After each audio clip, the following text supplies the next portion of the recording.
Hare Krishna, Hare Krishna, Krishna Krishna, Krishna Krishna, Hare Ram, Krishna Krishna, Hare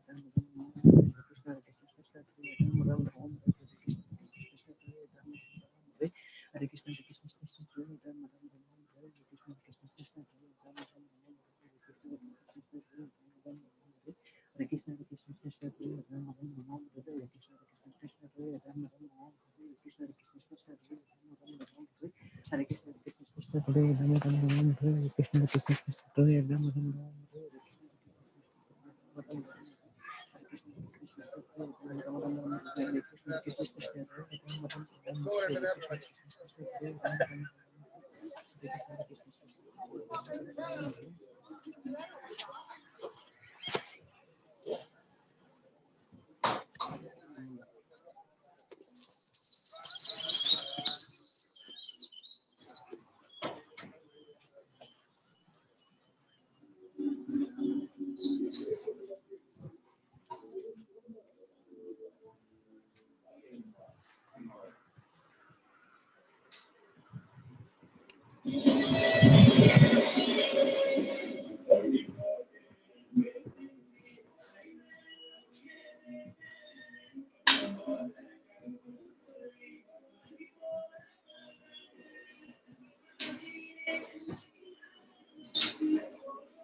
Vandeham Shri Guruho Shri Yuta Padakamalam Shri Gurum Vaishnavamscha Shri Rupam Sagrajatam Sahagana Raghunatan Vitam Tam Sajivam Sadvaitam Savadutam Parijana Sahitam Krishna Chaitanya Devam Shri Radha Krishna Padan Sahagana Lalita Shri Vishaka Vitamscha Nama Om Vishnu Padaya Krishna Prashtaya Bhutale Srimate Bhakti Vedanta Swami Vinamne Namaste Saraswate Deve Gauravani Pacharine Nirvishesha Shunyavadi Paschatya Deshakarine Jaya Sri Krishna Chaitanya Prabhu Nityananda Shri Advaita Gadadhara Shivasadi Gaura Bhakta Vrinda Hare Krishna Krishna Krishna Hare Hare Hare Rama Rama Rama Hare Hare.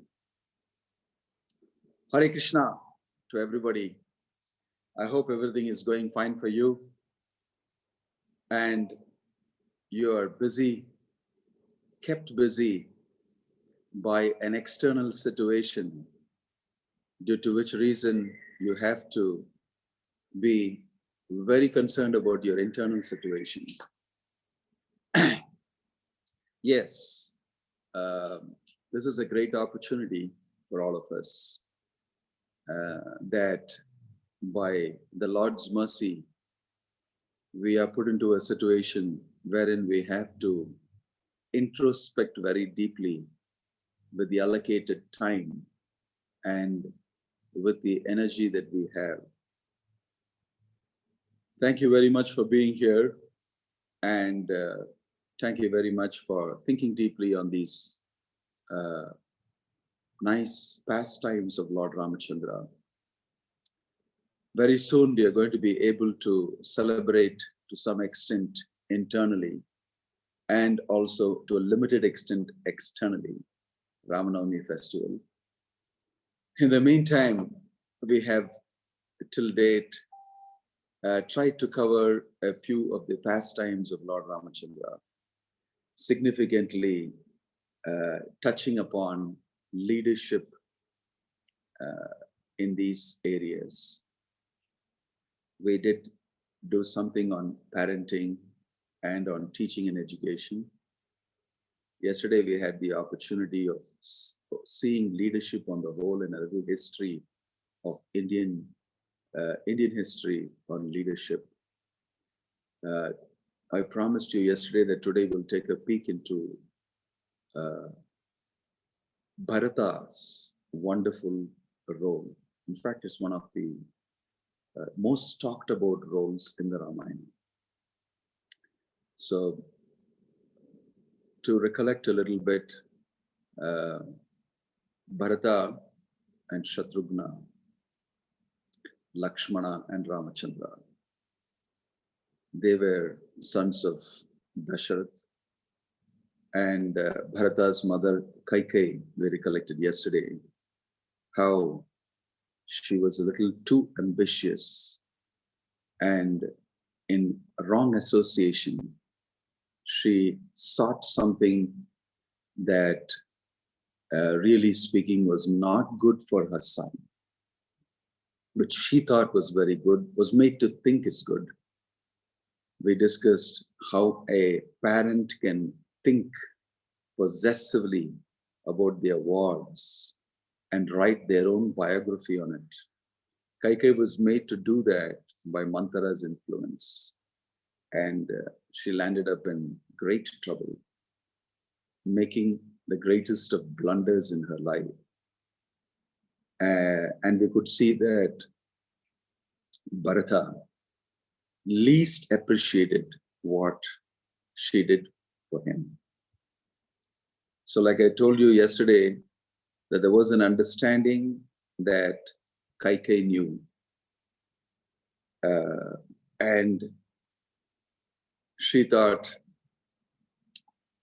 what Manthara is saying is getting reconfirmed. And she went ahead with the plan of Manthara. And lo and behold, Dasharath, he passes away in great separation from Ramachandra. Ramachandra is left to the forest along with Sita and Lakshmana. And a completely new thing has happened. There's a total reversal of everything that Dasharath had planned. So Vashishta, he sends messengers to Kekeya province and asks them to get Bharata back as soon as possible. And he tells the messengers, make sure that you don't tell him that Dasharath has passed away. Make sure that you don't reveal anything. Just tell him that I want his presence immediately. And this is what they did. And somehow Bharata, right in the beginning itself, shrewd as he is, smelt that something is wrong. But then he came anyway, rushing, taking leave of his parents and his household. And he arrives in that place. But as soon as he arrives in Ayodhya, he sees that Ayodhya looks very different from what it was when he left. He sees the whole place is somehow lifeless. And a lot of people are avoiding his gaze. As soon as they look at him, they turn away from him. And he never saw this type of a reception before. Obviously, many people whom he knows, he's trying to look at them and ask, but as soon as they see him, they turn away, they look down, they start shedding tears. So he was wondering whatever is wrong. Something is really wrong. And as he goes inside further and further, the suspense mounts. You know, everybody is thinking, this is that wild person. this person and his mother together have conspired, have made a plot to actually take over the kingdom and send our dear Rama to the forest. That's what everybody was thinking, really. And Bharata did not know anything what has transpired. So you can imagine if you're in such a position that you don't know what has happened and people are looking at you very strangely. And he rushes inside and he rushes to see his father, and everybody is standing around, but nobody talks to him. And everybody is giving him a very different look. He rushes inside asking for his father. He doesn't see his father. He moves to all the palace rooms and then he doesn't see his father. Then he calls out for his mother. And his mother energetically, very enthusiastically comes immediately to meet him. And she embraces him. She's the only one who welcomes him. She's the only one who is actually happy to see him. And so he feels even more strange. And then as she welcomes him, embraces him, smells his head, and then she says, "Oh, you've come. You must have come a long way. Maybe you should refresh, and I'll make something up for you for your refreshment." He said, no, just tell me what's happening. Something is very strange. Nobody's looking at me properly. Then again, Kaikai, in her wonderful stance, she tells him, "What can I say? Your father has gone to that place from where he will not return. His father has gone to that place where everybody goes at the end of their life." She puts it in a very strange way. And then Bharat takes this shock and comes to know, oh, everybody is like this because my father has passed away. And he digests it, he faints, he falls down. He said, "Oh, so sad that I was not there when my father was in his last time in day." And he was, rolling on the ground and say, "Oh, my dear father." And Kaikai waited for him to go through that. And then all of a sudden he thought, what did he pass away from? How did he pass away? Did he have any disease? Did something happen? He was quite a healthy man and he was aging wonderfully. Why did he suddenly pass away? And then Kaikai went ahead to say that, well, he passed away right on the, day of the coronation because actually he felt separation from Rama. That's the reason he really passed away. So where is Rama? Where is Ramachandra? Where is Lakshmana? Where is Sita? I don't see them. They had to leave to the forest. Forest? What's going on here? What's going on here? How did they go to the forest? And very slowly she unwinds it bit by bit, strategically.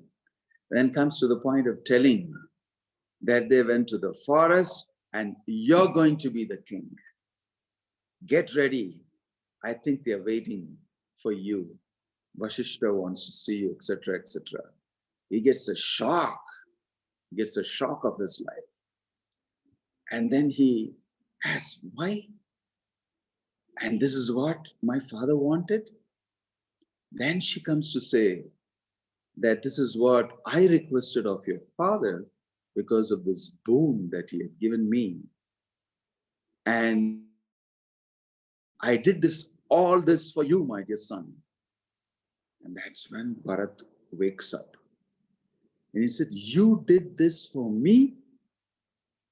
You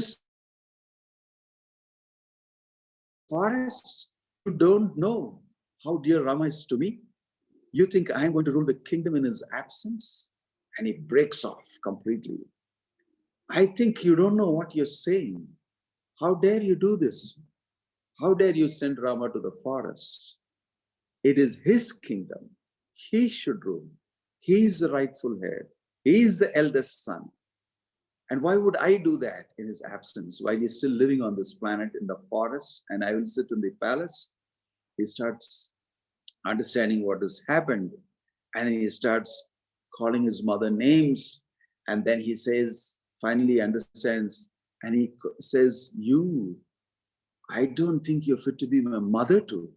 I don't even accept you as my mother anymore. And he goes wild. Because he came to see Ramachandra.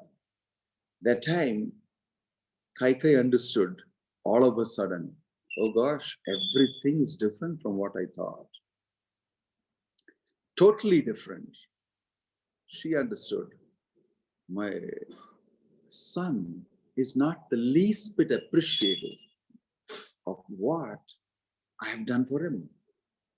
And at that moment, she understands when Bharat starts scolding her, starts chastising her, says, you're a stupid lady. You don't know what you've done. You create the greatest calamity. You have actually done this, and my father has left his body. And there is chaos, total chaos. And Bharat understands what has happened, and he runs around. There's a crowd of people out there, and he goes and speaks and finds out from his brother, also from Shatrughna, what has really happened. They both hug each other and cry at amazing things have happened in our absence. Our father has actually left us. He died. And it's all because of this lady, my mother. So a very huge impact it has on him, on Bharat. And he can't just get to understand how things will change like this, especially the changing nature of his mother. His mother was appreciating so much Ramachandra, and he asked her, were you not the one who were actually singing the name of Rama every day? Were you not the one who were wanting to see Rama, the first person in the morning? Whatever happened to you? And for all this, he got no proper answer. So he couldn't digest this great reversal. And it was a shock. It was a shock. And in this situation, he didn't know what to do. And all he told her was, I am just going to do the opposite. I am going to go to the forest. I am going to seek Rama, ask him to come back here, take over the kingdom. And actually, I will, if necessary, go to the forest. That's what I'm going to do. I'm going to do the opposite of what you did.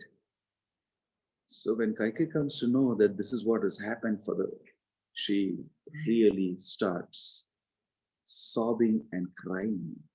Oh, my son, for whom I did all these things, doesn't the least bit accept it. She also had a total reversal. Then comes very trying moments for Bharata. Because everybody is thinking out there in the whole population that this person did it.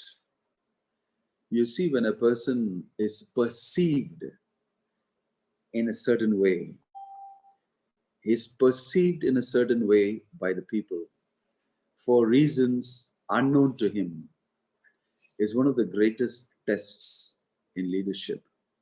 So Bharata was thought to be the king, or the would-be king, who has usurped the position of Rama, a rightful king, who is very capable, far, far capable than him. Whereas Bharat actually never thought like that. He had no intention like that. And he always wanted to be under Rama. He wanted to be Rama's instrument, is mentioned. Lakshmana said, I want to be your servant. And he accompanied Rama. But Bharata always offered himself as an instrument of Rama. Do anything you want with me. A servant at least has some amount of individual, expression and freedom. But an instrument means you just utilize him the way you want. So it's mentioned that Bharata was even a greater surrendered person than Lakshmana. And lo and behold, his mother had tried to do something very different for him. And everybody looked at him differently. But in his mind, in his heart, he just wanted to be a servant of Ramachandra. He wanted to be an instrument of Ramachandra. Nimitta matram bhavasavya sachin. Krishna told Arjuna, don't worry about all these things. You simply become my instrument. Nimitta matram. become my instrument, everything else will happen. And Bharata here really thought I should be an instrument to do anything and everything that Ramachandra wants because I love him so much.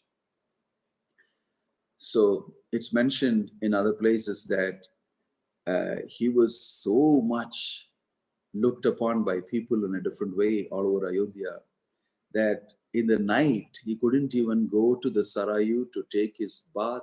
He would go early in the morning at 2 o'clock to take his bath in the Sarayu because is a danger of people stoning him if they see him.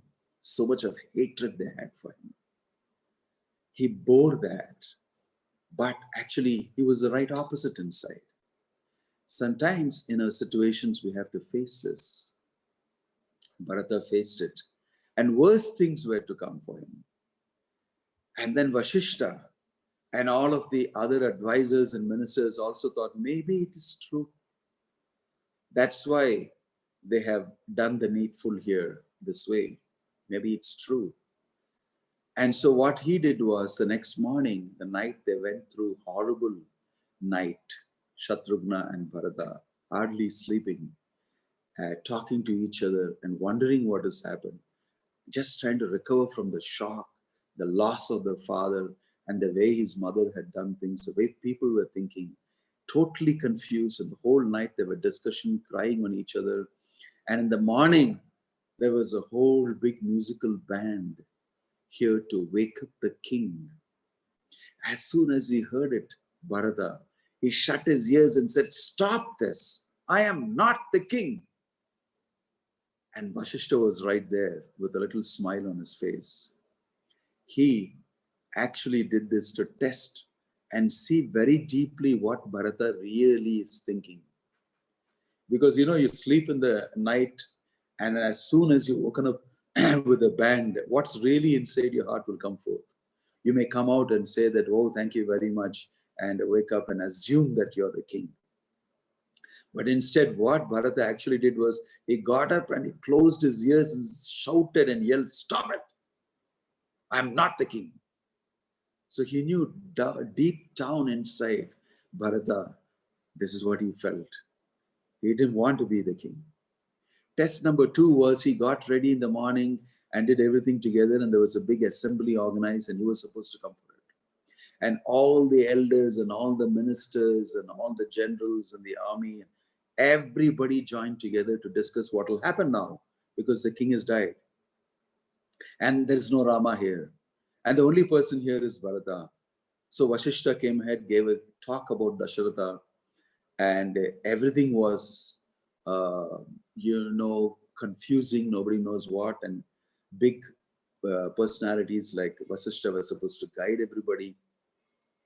Vasishta was guiding, and here he was saying that, you see, the king is gone. We are all thrown into a situation like this, and Bharata is the only one senior enough now to assume kingship. So Bharata, we request you to assume kingship.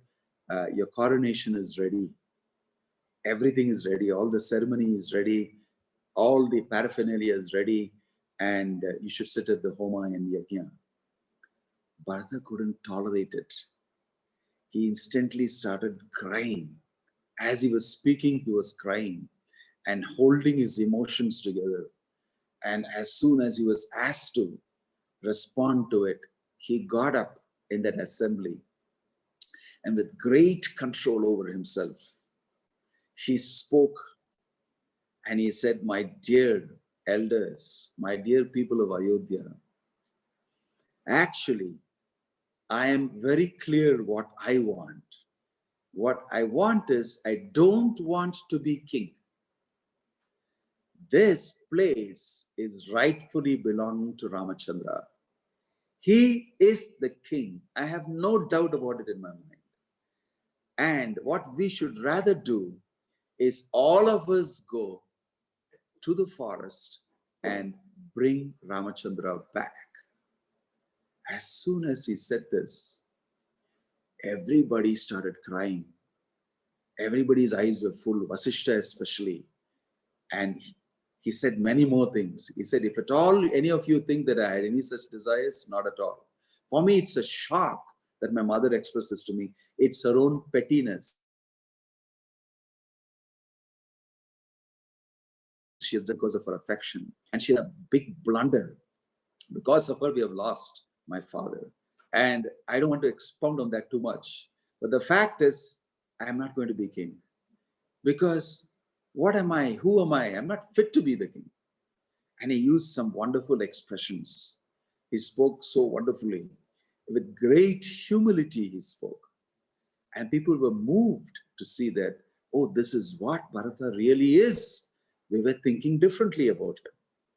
For the past till now, we were thinking differently from the time Dasharatha passed away. So then he was called in, and there was a funeral ceremony for Dasharatha. And then all those things happened. And it took another 12 days of mourning and everything. The last rites and all were done. And Bharat, as soon as he saw his father's body, he sobbed and fell down. And everybody could see that Bharata was deeply moved. And the real character of Bharata came forward. In this way, this scene passed through. And people became very happy in one sense that we're all going to get Rama back. At least we will have Ramachandra back. And at least it's so nice that Bharata thinks so. And he thinks like us. So they had a great feeling of supporting what Bharata did. And Bharata's character came forth. His personality came forth. He was very open and transparent. And people came to know him. He is not like what we think. In perception lies everything. The reality normally doesn't figure well. Mostly people live on perceptions and they make all opinions, all decisions on the basis of perceptions. And sometimes perception, mostly perception, is much, much more stronger than reality. And there's a big job for Bharata to change the perception of people, which of course happened automatically because he was genuinely what he said he is. And they all went ahead, made arrangements for going to the forest. And there was a huge army and many citizens from Ayodhya said, I'm also coming. I can take a look at Rama. It's been days and weeks since we saw Rama. So all of the citizens who could make it, they all made it. And there were thousands of elephants and cavalry and horses and all these ministers and all the three mothers joined together, including Kaikeyi. They also said we should go and see. And because we are all going, the whole, looks like a whole army and whole of Ayodhya then went to the forest along with Bharata. So this is a very, very wonderful moment in the Ramayana where whatever Kaikeyi had decided, one single lady with the advice of Manthara had decided, simply didn't work out at all. Didn't work out at all. And Bharata turned the whole place around. It required a lot of effort from his side. And he had to fight against opinions of people. And the word spread around by the time. So they went to the forest. And the first place they is to cross the river. And there was the tribal chief Guhan. And they camped in that place for the night. And then Guhan and his people came to see and observe who are these people. And they saw that this must be the brother of Rama. I heard that he is taken over the kingdom as a successor after Dasharath. And he has sent Rama to the forest. All these things were known. But Guha and Ramachandra were very close friends. He was a great devotee of Rama. And he came to know that this must be the person. He has come with a whole army to maybe attack Rama. Otherwise, why will somebody go to the forest with the whole army? So that was another big problem. the perception they had as soon as they saw the army and such a lot of people, oh, he is going to actually fight with Rama so that he doesn't come back after 14 years. This is what Guhan thought in his mind. So he kept everything ready. 500 boats he kept ready. It's like that. We will fight them and finish them. I won't allow them to get to Rama. Rama is my friend. Rama is everything for me. And if this brother of Rama is going to be like this, then I am going to do the needful. So you can imagine, one by one, everybody would think so about Bharata, and he has to constantly contest this perception that you're the guy who sent Ramachandra to the forest, and you're the reason, you and your mother are the reason for Dasharatha's death. This is in everybody's head. And Guhan, he came there, he thought, I'll diplomatically find out what exactly this is before I take any action. So Guhan, being a tribal chief, he actually smiled, welcomed him, everything, and he said, before I do anything for you, don't worry, I'll help you to cross the river. I've got boats ready and everything. Because when he saw Bharat and he saw his face, is very haggard, tired, and sad with tears in the eyes, then he thought, doesn't look like the type of a person so ambitious that he'll take over the kingdom. He looks very simple. He looks haggard and he looks troubled a lot. So maybe I'm not right. His own perception may not be right, he himself thought. And he thought he will ask. And he was so direct because he was a tribal chief. All he wanted, just one question I want to ask you, my dear Bharat. I just want to know, have you come here with the army to fight Ramachandra and take over? And this, it was like a huge dagger shoved inside Bharata's heart. And he felt such pain that he just went on his knees and cried in front of Guhan and said, my dear tribal chief, how can you think like that? All I have come here is to get Rama back to the kingdom, because I don't think I can occupy the throne at all when Rama is here. My brother is here. He is the rightful king. He has got all the qualities. I am nobody in front of him. I have no quality to become the king. I know this for sure. We are all going to get him. And then immediately Guhan became very happy. I just wanted to know this from you, because don't mistake me. I was ready if it is the other way around to do the needful. Now I'm happy. I'll do the needful for you. And then again, he had to go through this vrata. He was thinking, how many more people are going to think like this about me?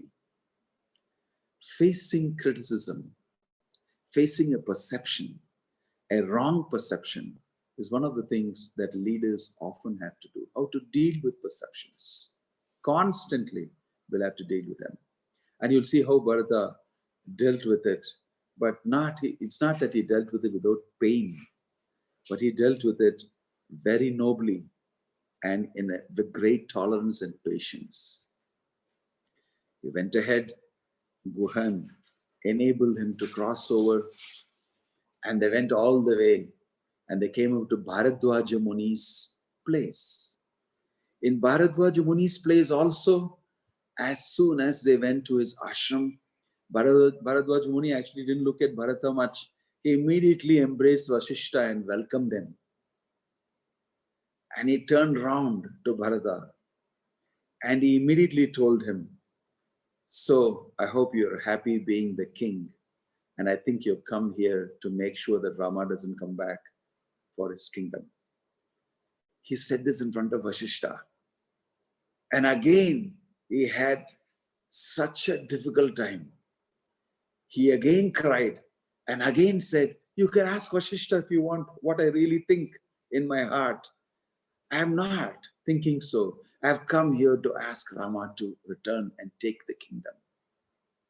Again and again and again, he was subjected to it by the best of personalities, great personalities like Bharadwaja Muni. And Vasishta immediately closed in and said, yes, I know. This is what he wants to do. We have all come here. I've come to assist him to bring Rama back. And as soon as he said that, Bharadwaja said, I know that. I'm actually saying this to you to test you. I know that you will not be like that. And then Bharadwaja Muni went ahead and told him, I know you're coming for this, but still I wanted to test you. I wanted to tell you this, but I know what's in your heart. In this way, he brought and embraced Bharata. And Bharata again felt relief. Oh my God, how much more I have to go through this? How many more people will think like this about me? In this way, he faced these perceptions, his criticisms of so many people. And then somehow the other, Bharadwaja Muni, welcomed the whole army too. He said, bring your whole army, bring everybody together, stay here for the night. And it's mentioned that Bharadwaja Muni did a fantastic hospitality for the entire army. By his mystic potency, he manifested all the requirements for all of them, staying places, eating, everything, till the next day. And they left from there up to Chitrakoot, which was the place of Ramachandra. Some of you may have visited Chitrakoot, which is a beautiful residence of Ramachandra. So they walked all the way. And in Guhan's place itself, Bharata did one amazing thing. He asked from Guhan after Guhan had understood, I want to know what he did here. How did they stay here? So Guhan told him everything. He said that Lakshmana didn't sleep in the night. It's only Ramachandra and place. Where did they sleep? And he showed grass on the floor and leaves and everything, a bed made there. And this is where they slept. When Gohan showed that to Bharata, he started sobbing and fell on his knees. The king, a prince, who would be sleeping on the softest of beds in the palace, my dear brother, he had to sleep here on the rough ground. The empire, the king of all of Ayodhya, had to do this. So he started sobbing and falling down there. When he saw that, he said, hereafter, I promise that I will also wear only bark dress. I will mat my hair. I will remain like this till the end, till Ramachandra comes back. So at that time, he also took a bark dress along with Shatrughna. Asked Guhan, I will also dress and live exactly like my brother. I should live in the palace with the royal dress and everything. Hereafter, I commit myself to eat only berries and fruits and whatever I get. And I will wear a dress of bark like my brother and Sita and Lakshmana. And I vow to do this till the end, till Ramachandra comes back. So from then onwards, he donned this. Then he said, I will not go on the chariot. I will walk from here. Because this is what my brother did. This is what Ramachandra did from here. I will also walk.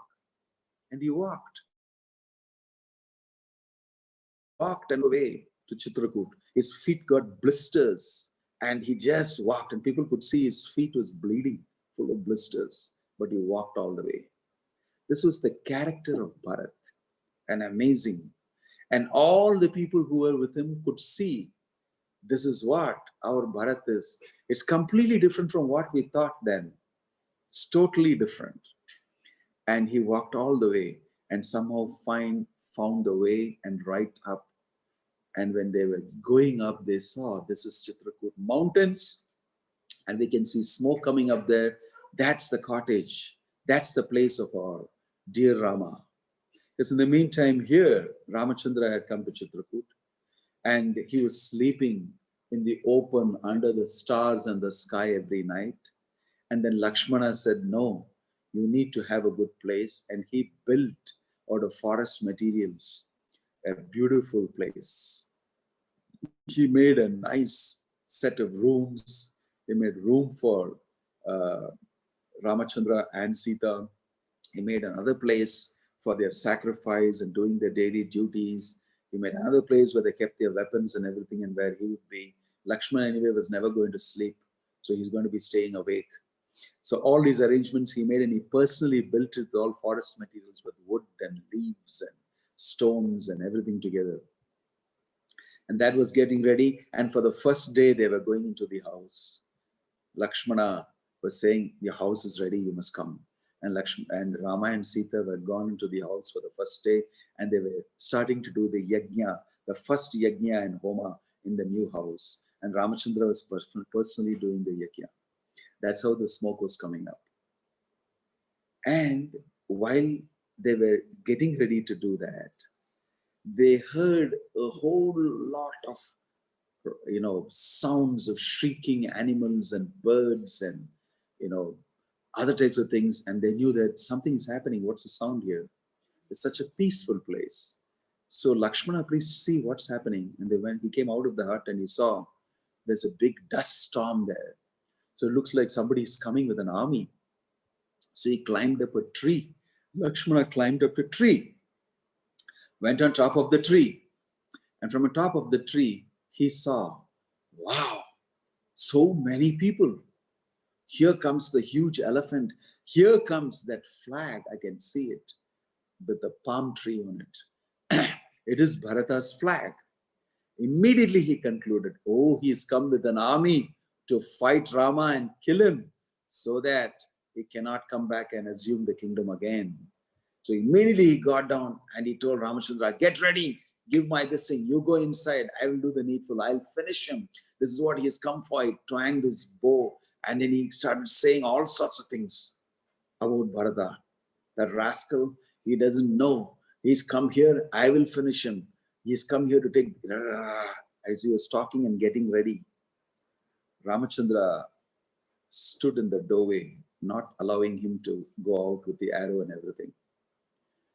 And as soon as he saw Ramachandra towering over him with a serious look, Lakshmana was doubting. He said, Ramachandra told, don't come to conclusions so fast. How do you know what Bharata has come here for? Seeing his army, seeing his flag, and seeing the people, you have concluded the wrong thing. I know Bharata. I know Bharata like nothing. I know him fully to the core of his heart. If at all he's coming here to ask me to go back to the kingdom. That's the reason why he's coming. And you have concluded something totally wrong. And if you want the kingdom, you can leave Bharata here. You can occupy the kingdom if you want, go back. But don't say these things about Bharata. He chastised Lakshmana. And Lakshmana, as soon as he heard this, he fell on his knees. He dropped his bow and arrow. And then for a moment, he thought, I've done a huge blunder. And he just walked out, escaped, saying that, okay. He said something and left. He was very ashamed of himself. Ramachandra gave him good not to think like this. Again, perception. Perception of Lakshmana, that Bharata has come for this reason, our own brother is doing this, he has come. We often do this. So this whole instance of Bharata and his meeting with Ramachandra is filled with a lot of interesting lessons, which we can revisit. We'll just hear the story as such now. And Bharata came laboring hard. He told your ministers to wait. He came with Vasishta. And then he saw inside that Ramachandra was doing his sacrifice. And as soon as he saw him, he came and fell at the feet of Ramachandra so happily and started holding his feet and sobbing and crying and drenching his feet with tears.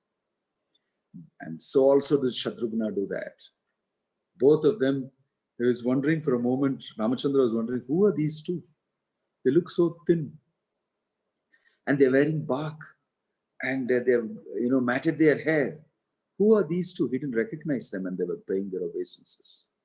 And then only he came to know, these are my brothers. I am anticipating that they will be coming, but I could not recognize them because they were looking so thin and so many things had happened to them. In their genuine feeling of separation from Rama, he embraced both of them very lovingly and he stroked their hair. At that time, Rama became the father of Shatrughna and Bharata, knowing exactly that they both were bereft of any relationship. Rama has gone to the forest, our father has passed away. There's nobody for us. Instantly, he gave that shelter. Instantly, he became a father. And they were very comforted in the sitting side by side, very close to almost on the lap of Ramachandra. And he was giving them all the necessary comfort that they needed. Recognizing what people need instantly and giving it to them. Intangible requirements. It's easy to recognize you need money, you need position, you need encouragement, you need that. But to recognize deeply inside what a person really needs, you need to know human needs. People's needs should be understood very well. Ramachandra understood that instantly. He offered that. And he became very comforted. And then he asked, what has happened? How are things? Is everything fine? Is our dear father doing great? He had no the news about my father has passed away. Ramachandra does not know. He asked, I hope this is okay. I hope everything is fine. I think, father is doing fine. I think mother is doing fine. I think this is fine. I think the kingdom is running. I think you're ruling very well. I'm waiting to hear good news about everything. You're such a wonderful leader. You're such a wonderful king. Ramachandra spoke everything differently. Although he knows, like he told Lakshmana, this is what Bharata is coming for. But in front of Bharata and Shatrughna and some of them who had already come in now, he was speaking completely different. He was saying that you are the king, you must be doing very good, you are a very capable person. You are a wonderful king. And then the more spoke that Bharata was saying, no, I want to tell you first of all, our father has left us. As soon as he heard that, Ramachandra fell down, fainted, cried, sobbing. I was not available there for my father. So lucky and fortunate you are, Bharata, that you were able to do the last rites for our father. In this way, Ramachandra and Bharata and Shatrughna and Vashishta, all of them went down the mountain to the river, to the Mandakini river, and Ramachandra did offerings, last rites. He made an offering of some flour and some herbal things, whatever was available to them in the forest. Pinda, he offered. He touched the water, he took his bath, and then they cried there for the father. And they came back. And after they came back, they all started holding each other and loudly crying, feeling the loss of King Dasharath as their father. And they were so loudly crying that the whole army heard it. Everybody across the forest heard it. Because they were genuinely feeling the separation. Together, all the brothers together felt the separation of King Dasharath. And they loudly cried. Seeing this, others were also feeling very much, all the Ayodhya citizens. And then they sat down to talk. And Bharata was giving reasons why. I don't want to be king. You must come, take over the kingdom. It belongs to you. Don't worry about keeping up your father's words, because anyway, your father intentionally did not send you to the forest. It's my mother who did this. And the kingdom is, as per you, belongs to me right now, because it is handed over. And I am handing it over to you, right? I am handing over property that belongs to me rightfully to you. Take it that way. Don't say that what your father said should be done. Yeah, right. It's with me. I am giving it to you. So he used all sorts of logic and everything to defeat Rama in his arguments. But Ramachandra argued that wonderfully. He had all arguments ready. So there was a long discussion. Before this, Ramachandra actually gave wonderful instructions before he could even say these things. He had given instructions to him. I hope you're ruling properly. You should do this, you should do this, you should do this, you should do this as a king. Before all these discussions started, he was praising Bharata and said, I hope it's going fine. You should be doing the following things as a king. And those are some of the wonderful instructions on leadership ever given in the Ramayana. He will say, as a leader, as a king, this is what you should do for the subjects. This is what they will do, but you must do this. And when these things happen, you should do this. These things happen, you should do this. He gave wonderful instructions. And people were all watching and hearing Ramachandra give these instructions. And then came these arguments of why I am not going to come back and be the king. And why you should be the king. And after 14 years, I will join you. I will join you. In this way, Ramachandra's words were deeply understood by Bharata. And all these arguments he defeated by very good, strong proposals. And he said, Bharata, you must be the king. And Bharata said, I will not be the king. Right here, I'm spreading grass and I'm going to sleep here and fast until death. He physically did that because he told Vasishtha, you do it. He didn't do, Vasishtha did not do it. He was talking with Rama and trying to explain to him. And then he went out, got grass and put it and said, here I am. Then Rama strongly told him, no, it is not going to happen like that. Please understand, this is how it's going to happen. An amazing thing happened. Rishis and sages outside appeared in the ethereal sky from the forest. At the same time, Bharata said, okay, you don't agree, at least I'll tell the people from Ayodhya to tell you this. So he went outside and told all the people from Ayodhya waiting here, do you want Ramachandra to come or not? You've heard what all he is saying. You've heard his arguments. You've heard me saying that.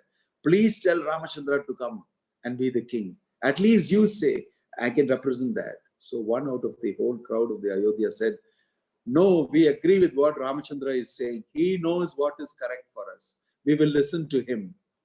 You should be the king. And we will wait for Ramachandra to come for 14 years. This is what they said. And then the rishis and sages come up in the sky who have been witnessing everything. They said, my dear Bharata, you should become the king. And Ramachandra will come and join you after 14 years. That is the right thing. Listen to Rama. He got this advice. Now Bharata could not do anything else. He immediately clapped his hands and summoned. And his assistants came with a big tray covered with a beautiful embroidered cloth. And he opened the cloth. There was beautiful golden padukas, footwear in gold. He placed it under the feet of Ramachandra and said, please wear them. I will rule only under you. You are the king for me. These padukas of yours will be on the throne. They will rule. Sitting at below those padukas, I will do whatever is necessary. I don't take the title. You are the king. But I'll do everything necessary that a king should do. An amazing proposal he gave. And Ramachandra had to agree. He wore the sandals. He gave it to Bharata and Bharata immediately placed it on his head. He carried it from there on his head, went down the mountain, took leave of Rama, took leave of Sita, took leave of Lakshmana, and very happily, not so happy, but still happily, because everybody had blessed and said, everybody has said Bharata should become the king. So he went back to Ayodhya. And he went back to Ayodhya with this on his head. Rama is the king. He just chanted Rama's name, went all the way. After going to Ayodhya, he and Shatrughna continued to wear this bark cloth, came out of Ayodhya. I don't want to stay in the palace. My brother Rama is staying in the forest in a hut. I've seen it. So he came out of Ayodhya, this Nandigram village. And there he built a small hut. And then he kept these padukas on a throne. And he slept on the bare floor. And is mentioned for 14 years. He ate barley soaked in cow urine. For 14 years, morning, afternoon, evening. He ate only barley soaked in cow urine. Severe austerity followed. And he did everything required for the governance of the kingdom. No title. Is there anybody who would do that? This is the meaning of genuine servant leadership. I am your servant. I am the servant of everybody in Ayodhya. I don't need the title of the king. Without title, I will do everything that is required. I hold responsibility, but no title. Just imagine, no responsibility title. Nobody will do that in these days. Title is most important because people don't know their own IDs. They don't know their own identities. Who are they? They don't know. But Bharata very well knows who he is. He has wonderful spiritual education.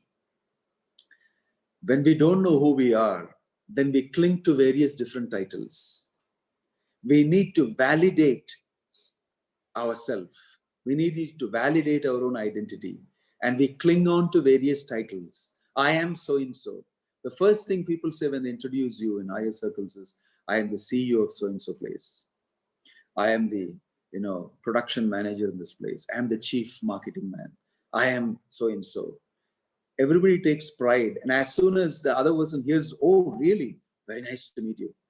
Everybody is recognized by titles because that gives them identity. It gives them identity. We all need titles. Bharata said, I don't want title. I know who I am. I am an instrument of Rama. Through me, he is ruling the kingdom. I know it very well. I don't need any title. And this is all the title I value. Because this is what I am constitutionally. I am a servant. I am a servant. Tvad britya britya paricharaka britya britya brittasya britya idimam shmara lokanath. Kulashekara Alvar is singing, I am a servant of the servant of the servant of your servant, my Lord. If you can look at me like that, my life is successful. This is my real title. Bharata knew that. And he served for 14 years like that. So this amazing story of Bharata, his character, his sacrifice, his steadfast, determined effort, in spite of so many things rising against him, to go to Ramachandra, to invite him back, to be ready with a plan B, that his padukas will rule and I will be an instrument. He had everything set in his mind. There was no temptation for position. No temptation for position. You see, when position is offered to you like this, you become the emperor. You become the king, and the post is vacant, and there is nobody else here. And you don't have to even show it that you want it. You can simply seamlessly assume it. Nobody will think bad of you because there's a requirement for it. Sometimes positions fall like that into our hands. But if we are not capable and not fit for it, then we shouldn't accept it. We shouldn't accept it, rightfully so. If I cannot play that role as a leader in that position, then for the sake of title alone, I shouldn't accept it because I'll botch it up. Today, many leaders are like that. Very few leaders really fit into their positions. Like a Shakespearean saying, like a dwarf in king's clothing. A dwarf wearing a king's clothing is draping all over the place. Too short to fit into the king's clothing. So sometimes that position, we seek positions. There's a real clamor for positions. All sorts of politics people do in corporations and rise up in the corporate ladder. Many times they keep their positions by playing games, bribing, doing this and that, especially in government offices. We can see this very often. Corruption, nepotism, favoritism, bribery, corruption, all sorts of things happens. And people hold positions. And they like those positions because they are known by those positions. And for them, their identity is that position. Position gives you power. It gives you power over people. And controlling people, having power over people is the greatest sense of gratification. Power corrupts. Absolute power corrupts absolutely is a famous saying. Leaders who occupy position have power, and they should know how to use that power beneficially for people under them, and in such a way that they will be more servants of the people. This is what is called servant leadership. It's a great concept. And most of these leaders we read about, Ramachandra, Bharata, all of them, Dasharatha, they were all leaders and holding titles, but essentially they were servants in their mind of the people. They will go down to any level to serve the people. They know their responsibility is to serve the people. This is a Kshatriya. A Kshatriya is a noble. Society is split up into Brahmanas, Kshatriyas, Vaishyas, Shudras. Of course, they all think this is caste system and all that, and they've rejected it. But it is so scientifically done. Human society divided. Kshatriyas are leaders, naturally leaders. They have that nobility in them. It's not that they're simply assuming those positions for enjoying those positions. Yes, true, they have some, perks coming out of it, but they're very conscious and very sensitive to that responsibility. They'll do anything, even face a life-threatening situation, fight and even die in a battle in order to protect the people. They'll go and face the battle right in the front in order to protect my people. That's the meaning of a Kshatriya. You can call upon a Kshatriya any time and he will do his duty. He will do his duty. So they're noble people. So all of these great kings were like that. They were servants of the people. And they had power, they had control, they exercised it dharmically. So those type of examples have gone. And those titles are sometimes occupied by people who predominantly occupied by people who seek those titles. And there's a psychological play in that. I need to have some position. I need to have some identity to validate myself in life, right? Everybody works for that. Careers are based on assuming and achieving certain positions. I want to become so-and-so, and they work ahead towards that. And after becoming so-and-so, they still remain pretty hollow inside. And after becoming so-and-so is what they do, some crazy things, like we heard yesterday. You can be in the best of the positions and may even be successful outside. Because the inside is hollow, they do something very crazy, very, very detrimental and harmful to themselves. Like we heard about Cafe Coffee Day, MD or the owner, Siddharth, doing. So you can't sometimes be hollow inside and be successful outside at all. In fact, most of the times you can never be like that. This is why leadership in this sense of what Bharata is doing. See, servant leadership can be understood in different ways. One is the real definition as per modern terminologies are that a leader who is facilitating various successes for the people under him. He goes out of his way to actually empower people, to give them a whole space for them without any interference, to bring out the best in them, have them perform, bring out their talents, and develop a whole base of a community of such people. I cannot but mention Bhakti Vedanta Swami Prabhupada as a powerful servant leader in modern times.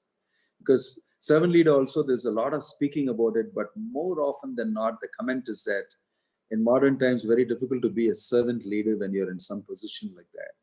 Mostly leaders are a little ambitious for themselves, for their career. And mostly when you're looking at profits for the company and if you're looking at results and you want to push people to perform and you're paying them to perform, it's very difficult to look at yourself in terms of a servant for them. You're hiring and firing people sometimes. So rarely people do that, but there are examples. even in this situation. But in a situation of developing an organization basically meant for doing good to people, an NGO, there's a greater chance for a leader there to be servant-oriented. So Bhaktivedanta Swami Prabhupada, he went to America 70 years old, $7 in his pocket, landed in America. And if you hear his history, one of the most interesting leadership histories I've ever read, a very insignificant man, completely dependent on the words of Krishna in Bhagavad Gita and the Bhagavad, and going to a world completely different. He doesn't know anything about the Western world in America. He lands up there and he becomes one of the greatest leaders of the people of America, especially the hippies. The time was like that. It was a great youth unrest, and all the youth were completely disoriented. They were looking for something. They were looking for spiritual life. They're looking for a guide. And Bhaktivedanta Swami Prabhupada was in the place of action in New York. And a lot of these people, even from rich families, that family, everybody, were hanging around, drugging themselves, not knowing what to do. And he gave them an amazing guidance and counsel. He became a guru, he became a spiritual guide, he became a mentor, he became their father, he looked after them. And he did so many things for them. He would personally cook at that age. He spent his own money that he got from selling his books in the libraries, here and there in the bookshops. And he'd go and buy the grocery himself.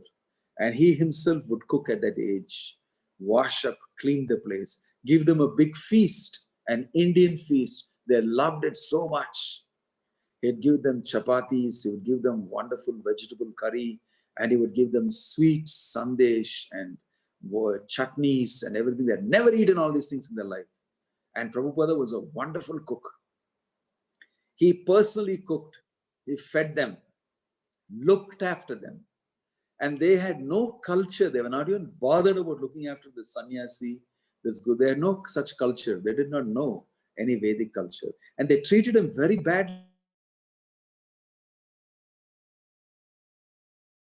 One example, they would give whatever they eat like nothing.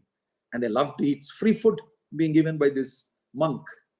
And they would eat it up and they just left it like that and walk away. And they were just busy doing their other activities. And they spread the word around. There is a monk from India who gives great food and he speaks some good philosophy and he gives good music. So we would go there to do kirtan, Harinam Sankirtan, and he gives you good food and he speaks philosophy. He's a very sweet man and he's very lovable. So they brought a lot of people like that, and Prabhupada would distribute this food, prasadam, to everybody, have them chant Krishna's names, and then they would leave the place and he would clean up the whole place, wash all the plates, wash all the vessels, and then such a job for a person who's 70 plus years old. But very humbly he did it. And then over a period of time, they said, Swamiji, can we even stay here? Because we'd like to, it'll be too late and he allowed them to stay in the hall. And it so happened that in that first place, even today in New York, we have bought off that place where he started the movement first, 26 2nd Avenue. It was called Matchless Gifts. And there is one bathroom and toilet. And these people were waiting to use it in the morning. And Prabhupada also had to use it. So he would come with his towel and with his toilet kit.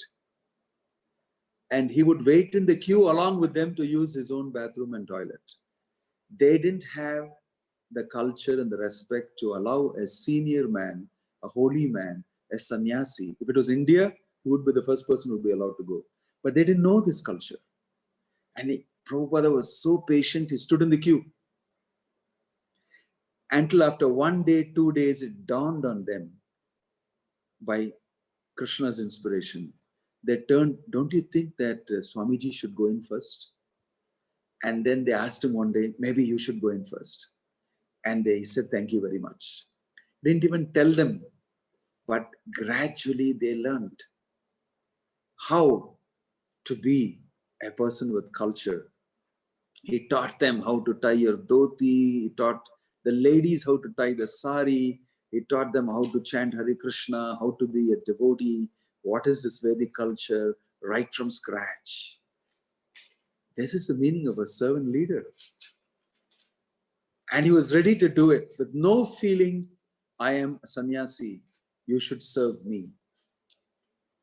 Nothing. And they grew up and they visited India to find out. Then they were feeling so much, this is what Prabhupada did for us. And this is what is respect here, according to the culture. When they learned these things, then only they came to know the sacrifice that Bhaktivedanta Swami Prabhupada did to start this worldwide organization of Krishna Bhakti. And not only that, he wrote books for them. He gave lectures every day, practically taught them. He taught them how to cook, how to worship the Archa Vigraha, deity of the Lord. He made them learn so many wonderful things. And for them, he was everything, not just a leader, the father, mother, guru, everything for them. And he had a whole lot of them all over the world building up within the span of 12 years. He traveled 14 times around the world. And there were hundreds and thousands of such people willing to give their life for Bhaktivedanta Swami Prabhupada.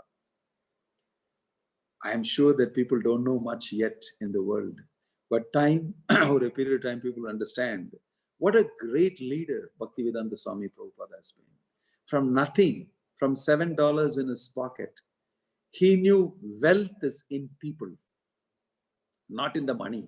Money will come automatically from the people if they are valued properly, not as just human resource, not even just as human beings, but as spirit souls, part and parcel of the Supreme Godhead Krishna. Mama ivam sajiva loke jiva bhuta sanatana manah shashtanindriyani prakriti sthani karshati. All living entities in this world are my parts and parcels. They are my children. Pitaham asya jagato mata data pitamaha. I am the father, I am the mother, everything for you. When you treat people, you are the children of God. I want to serve God by serving his children. This is genuine service. And this Prabhupada did. And he didn't ask for a position of being a leader. He organically became a leader because the people accepted him as a leader. This is a good thing about a natural leader. Ramachandra was naturally a leader. And he naturally empowered Bharata to become the king. Don't worry, you become the king. And he took his blessings, empowered Bharata, and Bharata took that empowerment. So Ramachandra had all these qualities of all types of leadership you can think of. He evinced all those qualities very wonderfully, so beautifully. From Bharata's whole history, we can learn how to actually be a servant. He said, I want to be only a servant. I don't want to do anything else. And because he was a servant, all the people in Ayodhya accepted him to be a leader. Because see his real internal intention, see what he really thinks, how he wants to serve Rama. Therefore, we accept him as our leader. He's a fit leader. And then Bharata did not at any time want to be served by anybody either. He is willing to serve. So these are great qualities in people. But normally it's very difficult to find people like that who are oriented towards service to people. Very rarely, very, very rarely. Right? If not for money, people want recognition, position, name, fame. As they have satisfied themselves money-wise, then they try to do some other thing to occupy name, fame, position. Rarely you find people in this world who want to simply go out of their way and do something for people. Right? Well, somebody would say that it's like charity, that this thing. How do we adopt these principles within an organization, within a corporation. When the corporation actually understands in its mission and its vision, in its objectives, that yes, if we empower the people, if we actually have them bring out their talents, their creativity naturally without stealing their individuality, then can you put this off? Then naturally we will assume leadership. So these are some qualities of leaders that are, dynamic and natural. To become a leader is possible. You can actually learn the values of these things. When you value them, you have these type of values and you have value for them, then that's the type of leader I want to be. So by seeing examples of such personalities, we can know what is empowerment, what is actually bringing up a team of people together. We can actually know, and it's not at all easy. Don't think it's easy. It's much easier to be a singular empowered person, if not empowered, getting a power on yourself, occupying a position and giving orders to people. This is the normal thing. We see all different types of styles, authoritative styles and aristocratic, all sorts of autocratic styles. And we see that thing to be more common because that is a default most leadership, which really means that they're not so expansive and broad in their leadership. But for actually having leadership function nicely, especially when you're dealing with people-oriented programs, then you need to be capable of building a community, inspiring people in different ways, getting their talents in position, giving them the space to do, giving them the space to learn. So this is a completely different, and this takes time. It doesn't give you instant results. Mostly in all these corporations, they get to do this when they have passed a certain level of growth. And they've already achieved a certain level of growth and the corporation has grown and learned and they have enough in terms of economic stability. Then they grow themselves, they can afford to grow themselves in this way. But normally, right in the beginning, rarely do we see things take off like that. But we see small groups of people sometimes forming a very good team. And a team leader being more like a servant to all of them. And these things functioning sometimes nowadays very nicely. But when the group becomes bigger and bigger, there are challenges, very huge challenges, because there are ambitions in some of them and things are different. But there are places where people build up this nicely because their particular company can afford to do this and the product is of that type. It's more service oriented and it's more people oriented product, and therefore they can do these type of things.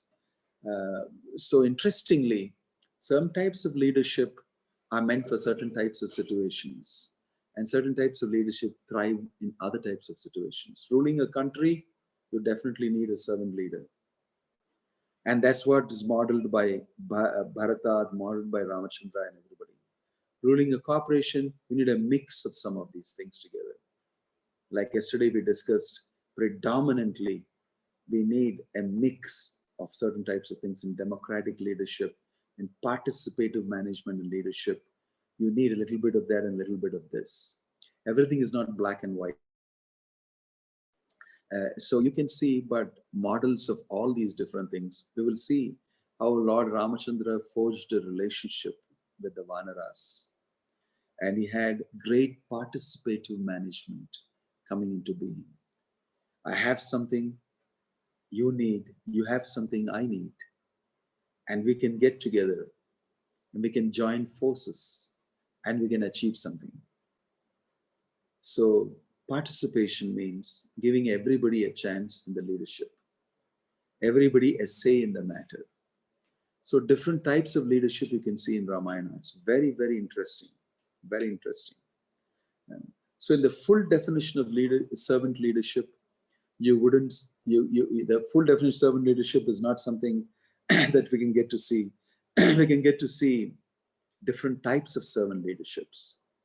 We can get to see that Bharata wants to be a servant of Rama only.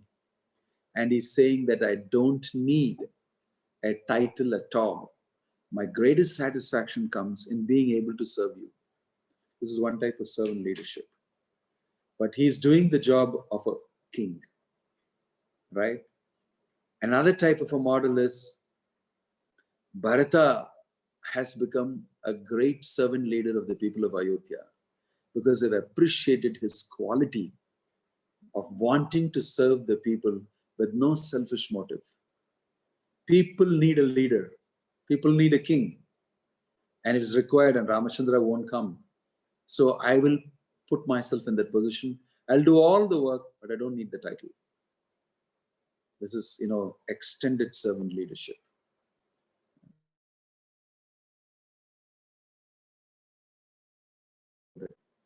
I remember how title is important also, because it gives you an opportunity to function from that position and achieve things. I'm not saying that you should do things like Bharata did. I'm not saying that you should now walk barefooted all the way to Chitrakoot. I am not asking that tomorrow you should do some of these things we're going to think. Definitely you can't map those things here. That's a bygone age. But we can take these principles of service.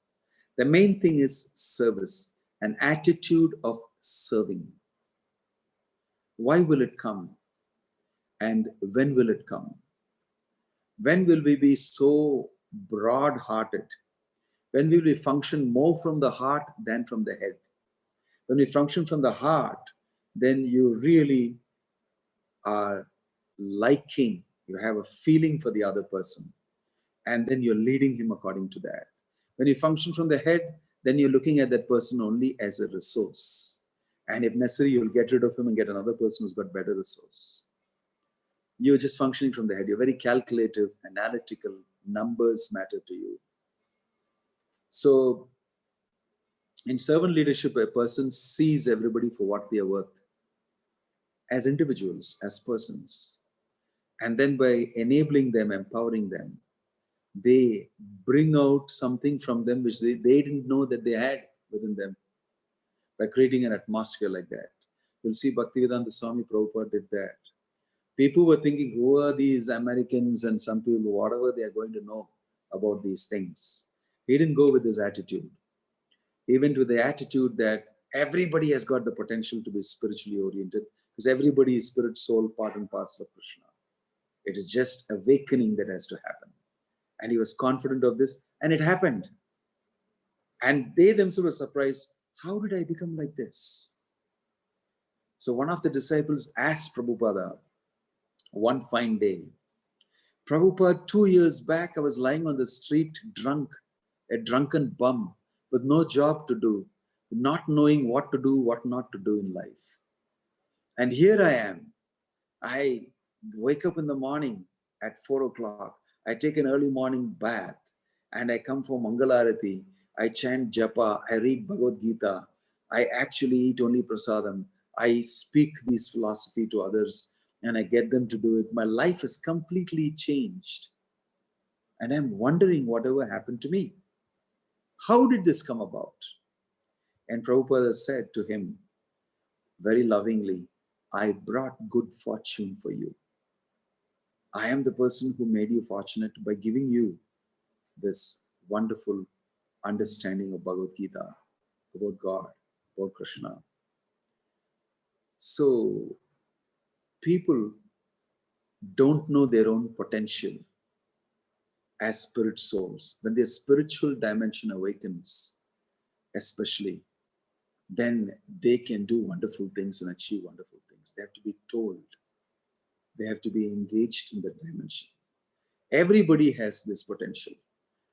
So if a person works towards that, seeing a person fully, holistically, and giving him everything needed, then you will see wonderful things happening. So we are based on that premise that when we give people in our organization, when we cater to people's spiritual identities, then as a byproduct, we get their material resource developed and coming to the fore much better. So I'll take leave of you here now. I'll stop here and ask you to meditate on Bharata's character, Bharata's wonderful leadership qualities, Lord Ramachandra's leadership qualities, with yesterday what we discussed, Kaikeyi's qualities, how she has lost everything now, and how her son has proven to be somebody whom she never thought of and whom others did not know, and has come to a powerful position of rendering kingship without a title as an instrument of Ramachandra. So these are very beautiful, wonderful examples, and we must think about these principles and adopt them. Tomorrow we'll try to look into a little more about servant leadership in the form of Hanuman and his activities, and how Hanuman was also a person who was deeply spiritually oriented, a person who sat very squarely on his identity, his spiritual identity, and who accomplished amazing feats as service to Lord Ramachandra. And we'll also be touching upon a few other characters. So we hope to see you again tomorrow and join us in this discussion. Ramachandra Bhagavan ki, Hare Krishna. Any questions that anybody would have that I may be able to answer for you, I'll be willing to take that. Hare Krishna. You have to raise your hand with that little button you have there, that logo. And if you want to, we can try to serve you with some answers.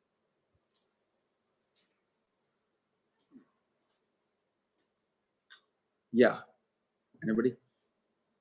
I can't see. Can you go to a different mode here? Huh? How do we do that? To see everybody?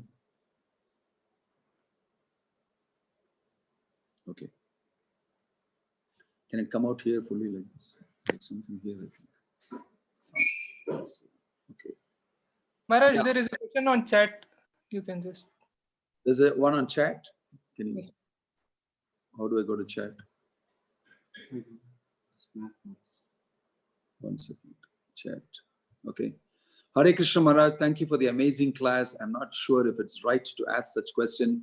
However, my question is, as the Supreme in this Leela, Lord Ramachandra has shown emotions in certain circumstances. For example, the Lord lamented when his father, King Dashrath, left his body and when Sita was away. Lord lamented due to the separation from his beloved wife.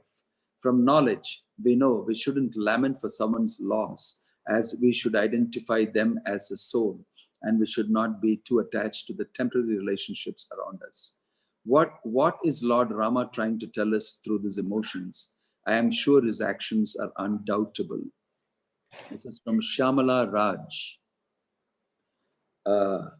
Okay, thank you, Shamala, for your question. It's a very thoughtful question.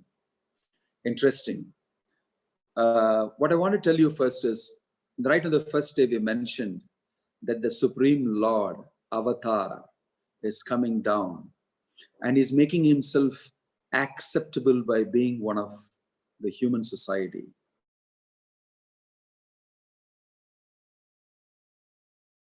Like a human being, he's having challenges and he's facing them. He's a son, he's a husband, he's a brother, all these roles he's playing, and he's showing certain things to us.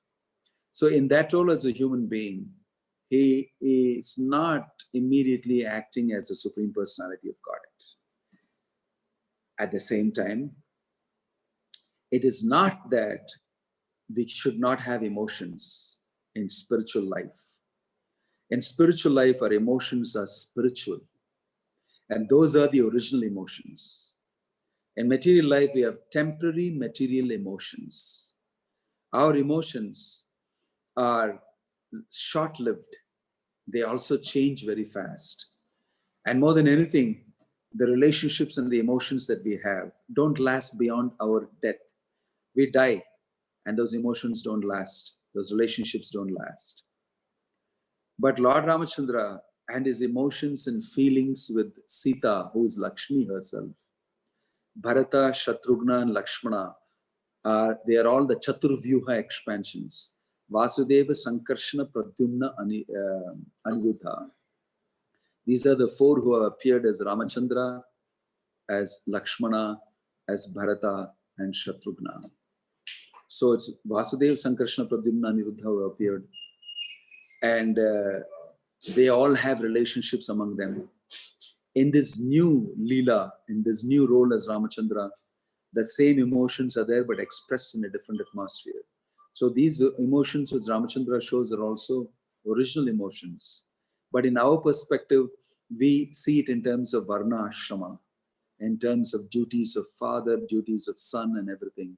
And naturally, there will be emotions. There will be emotions.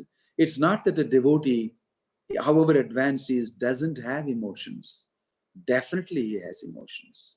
So bhakti is all about the bhakti emotion.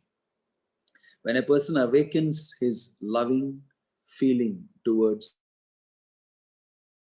Krishna, towards Ramachandra, then he is enveloped by emotions. There was a devotee, you can see this in Chaitanya Charitamrita, that he was a Brahmana and he was so absorbed in the Ramayana that Lord Chaitanya came to stay in his place and he did not eat, he was fasting. And then he said, why you're fasting? He said that, Ravana has taken Sita away and Ramachandra is searching for him in the forest. How can I eat? How can I eat? And he's totally absorbed in that pastime. So Lord Ramachandra and Chaitanya Mahaprabhu gave him a quotation from the Agni Purana saying that don't worry, Sita can never be separated from Ramachandra. Ravana took only a false Sita and the real Sita is preserved by Agni. And he showed him that quotation. He became so happy. He became so happy. And he said that, then you must be the Ramachandra who knows the secret. He came to know. So people can get very absorbed in the emotions. King Kulashekara got very absorbed hearing the Ramayana. And he got so angry that Sita has been taken away by Ravana and Ramachandra is fighting. I want to go and help him with my army. He called on the whole army and he was moving ahead with his army to go and help Rama. He became so absorbed in the epic. And then his ministers sent 2 horsemen again back. Oh, we have already seen it. The war is over. Ramachandra has got back Sita. And then he got back his army, Kulashekara.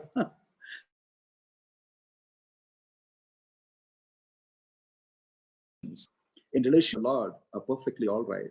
One Brahmana was feeling emotion for. So these are all transcendental emotions. They are not material emotions like others feel in this world. So don't think that spiritual life means no emotions. Definitely, it's the spiritual emotions that give us all that great experience and feeling. How can you have an experience without emotions? So we are looking forward to have those spiritual emotions in bhakti. What we are having temporarily now is a perverted reflection of those emotions in the material world with temporary relationships and in terms of identification with the body. And therefore it doesn't last and it's not true.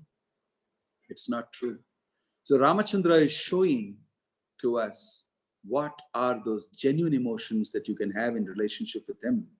They are classified as 5 different rasas: Shanta rasa, Dasya rasa, Vatsalya rasa, Dasya, Sakhya, Vatsalya, and Madhurya rasa. All the 5 rasas. So I hope that is understood by you. Hare Krishna. Any other question? Hari Bol. If you don't have any other question, I don't want to keep all of you waiting. Thank you very much. Hare Krishna. Hope to see you again tomorrow. Ramachandra Bhagavan ki. Thank you, Maharaj. Hare Krishna. How do I? Hare Krishna. Hare Krishna.